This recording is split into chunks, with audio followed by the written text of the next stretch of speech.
سن سن، نہ پھولوں میں دیکھا، نہ کلیوں میں دیکھا، نہ نبیوں میں دیکھا، نہ ولیوں میں دیکھا، نہ جنت کی گلیوں میں دیکھا۔ الحمد لأہلہ والصلاة لأہلہا،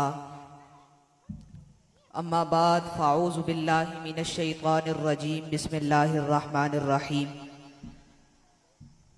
لقد كان لكم في رسول الله اسوة حسنة،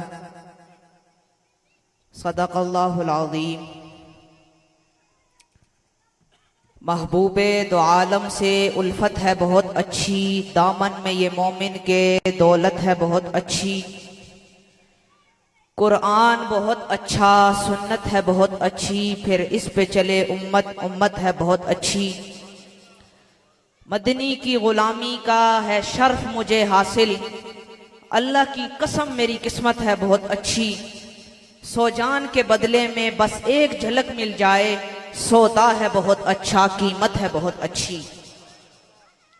انتہائی واجب الاحترام محترم محتشم ذی وقار حضرات علماء کرام، بزرگان دین، نوجوانوں،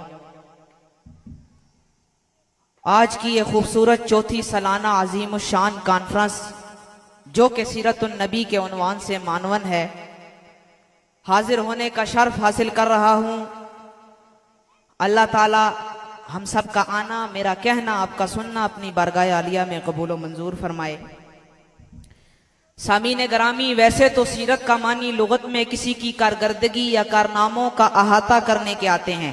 میرے محبوب کی سیرت ایسی لازوال ہے، ایسی بے مثل و بے مثال ہے، ایسی کامل و اکمل ہے کہ آج تک کوئی مفسر، کوئی محدث، کوئی مقرر، کوئی خطیب، کوئی ادیب، کوئی کاتب، کوئی شاعر ایسا پیدا نہیں ہوا جس نے یہ دعویٰ کیا ہو کہ میں نے رحمت کائنات کی سیرت، صورت، جمال، کمال، اخلاق، عادات کو مکمل بیان کر دیا، بلکہ آج تک جس نے بھی میرے آقا کی سیرت کو بیان کرنے کی کوشش کی، اس نے بچپن سے لڑکپن، لڑکپن سے جوانی، جوانی سے بڑھاپا اور بڑھاپے سے قبر کی پاتال میں اتر گیا، پر میرے محبوب کی سیرت کا احاطہ نہیں کر سکا۔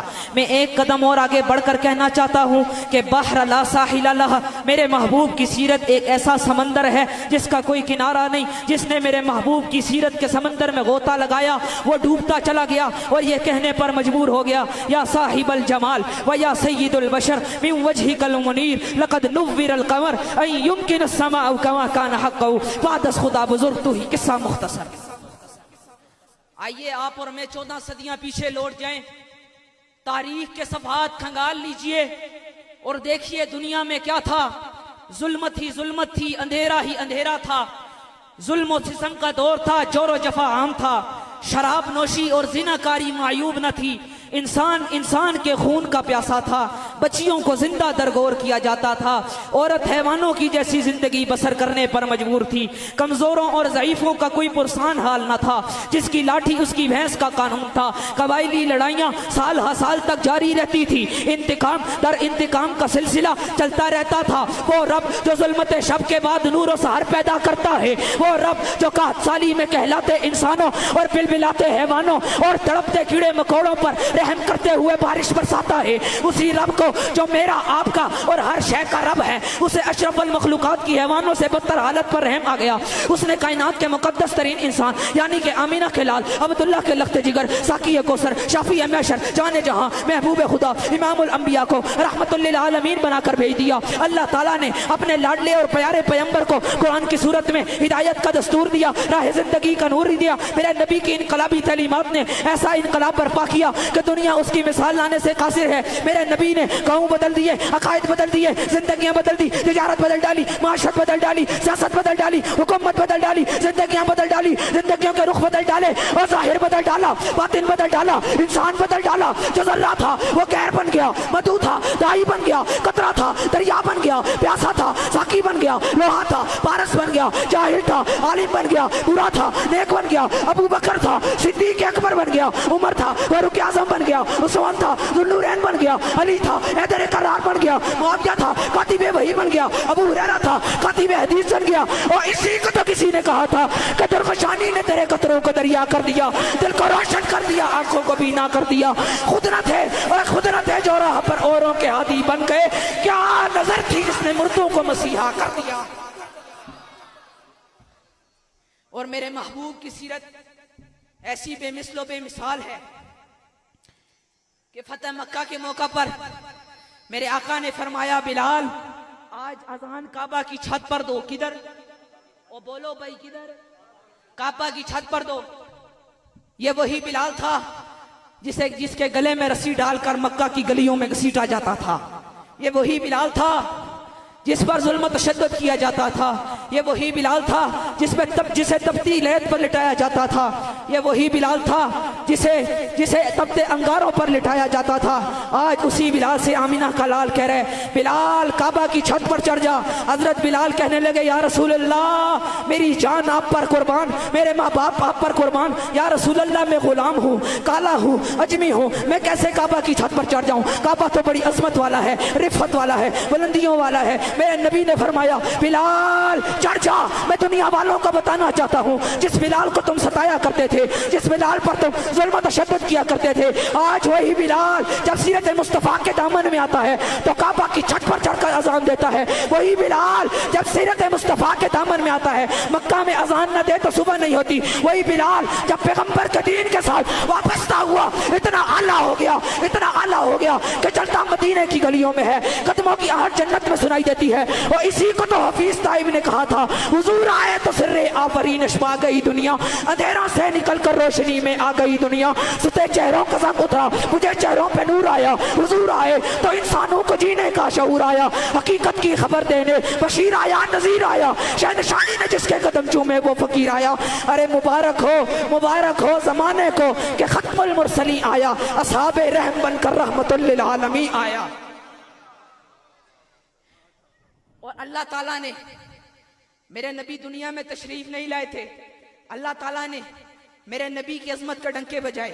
کہو سبحان اللہ, اونچی بولو, ناراض بیٹھے ہو بولو.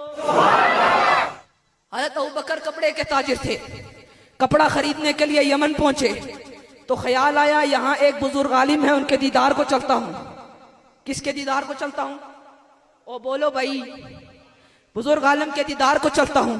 تو فرمایا ان کے دیدار کو جب پہنچے تو دیکھا انتہائی کمزور, آنکھوں کی بینائی کم, کانوں کی شنوائی کم. جا کر سلام عرض کیا, انہوں نے سلام کا جواب دیا. پوچھا کیا نام ہے تو بتایا عبداللہ.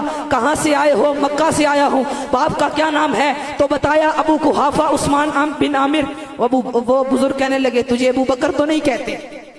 او بول بھائی, تجھے ابو بکر کو نہیں کہتے؟ جی ہاں ابو بکر کہتے ہیں. بنو تمیم قبیلے سے ہو؟ جی بنو تمیم قبیلے سے ہوں. تیرے سینے پہ ناف کے قریب دل کا نشان ہے؟ جی ہاں ہے. تو فرمایا اٹھ مجھے گلے مل. آنکھوں میں نمی آ گئی, فرمانے لگے میں آپ کے دیدار کے لیے آیا اور آپ مجھے ملنے کے لیے بے قرار نظر آتے ہیں. وہ بزرگ عالم کہنے لگے ابو بکر اس وقت میری عمر سینکڑوں سال ہے, میں تورات کا عالم ہوں, انجیل کا عالم ہوں. میں نے اپنے کتابوں میں پڑھا کہ اللہ کے نبی جس دھرتی پہ آئیں گے اس دھرتی کا نام مکہ ہوگا, نبی کا نام محمد ہوگا, باپ کا نام عبداللہ ہوگا, ماں کا نام آمینہ ہوگا, اور جو شخص سب سے پہلے ان پر ایمان لائے گا اس کا نام ابو بکر صدیق ہوگا. اور میرے آقا کی سیرت ایسی بے مثل و بے مثال ہے. میرے آقا کی سیرت ایسی, بول میرے آقا کی سیرت ایسی, بولو بھائی میرے آقا کی سیرت ایسی بے مثل و بے مثال ہے کہ معراج کی رات اللہ تعالیٰ نے جبرائیل امین کو بھیجا کہ میرے محبوب کو لے آؤ. جلدی بولو یار, کس کو لے آؤ؟ محبوب کو لے آؤ. جبرائیل امین آئے. اللہ تعالیٰ کیسے جگاؤں؟ آواز دے لوں, نام لے کر اٹھا لوں؟ اللہ تعالیٰ فرمانے لگے میں ان کا داتا ہوں, تو غلام ہے, میں ان کا رب ہوں. نام لے کر آج تک میں نے نہیں بلایا, تو کیسے بلائے گا؟ توجہ رکھنا. جبرائیل اپنے کفوری لبوں کو رکھ, جبرائیل اپنے کفوری لبوں کو رکھ. میرے محبوب کے پاؤں کے تلووں پہ جبرائیل امین نے کفوری لب لگائے. حضور اٹھ گئے. عاشق رسول کی نظر سے دیکھو جو اپنے تخیل میں کہتا ہے حضور اب جبرائیل امین اٹھیے نا, بوسہ دینے کا مقصد پورا ہو گیا. جبرائیل امین کہتے ہیں نہ چھیڑ, پڑا رہنے دے, لگا رہنے دے, ٹکا رہنے دے. میں نے اپنے تخیل میں کہا جبرائیل امین آپ نے جنت کو دیکھا, جنت کے نظاروں کو دیکھا, کہکشاؤں کو دیکھا, تاروں کو دیکھا, نبیوں کو دیکھا, معجزات کو دیکھا. جبرائیل امین کہتے ہیں ہاں میں نے سب کچھ دیکھا. میں نے آدم کو عرفات کے میدان میں روتے دیکھا, میں نے نوح کو کشتی کا ملامتتے دیکھا, میں نے ابراہیم کو آگ کے اندر جاتے دیکھا, میں نے اسماعیل کو چوری کے نیچے دیکھا, میں نے موسیٰ کو کوہ طور پہ رب سے ہم کلام ہوتے دیکھا, میں نے عیسیٰ کو آسمان پہ پرواز کرتے دیکھا. ارے سننا چاہتا ہے سننا چاہتا ہے, سن. نہ پھولوں میں دیکھا, نہ کلیوں میں دیکھا, نہ نبیوں میں دیکھا, نہ ولیوں میں دیکھا, نہ جنت کی گلیوں میں دیکھا. مزہ جو ہے آقا کی تلیوں میں دیکھا. اور میں کہنا چاہتا ہوں کہ اس کی لوری کے لیے لفظ کہاں سے لاؤں؟ سارے عالم کے مقدر کو جگایا جس کے جھولے پہ ملائک نے ترانے چھیڑے، کیسر و کسریٰ کے وڈیروں کو ہلایا جس نے، اور وہ کھلونوں سے نہیں شمس و قمر سے کھیلے جن پہ سایہ پر جبریل کیا کرتے تھے، گود میں لے کے گزرتی تھی حلیمہ جسم، خار اسرا کو خوشبو سے دیا کرتے تھے۔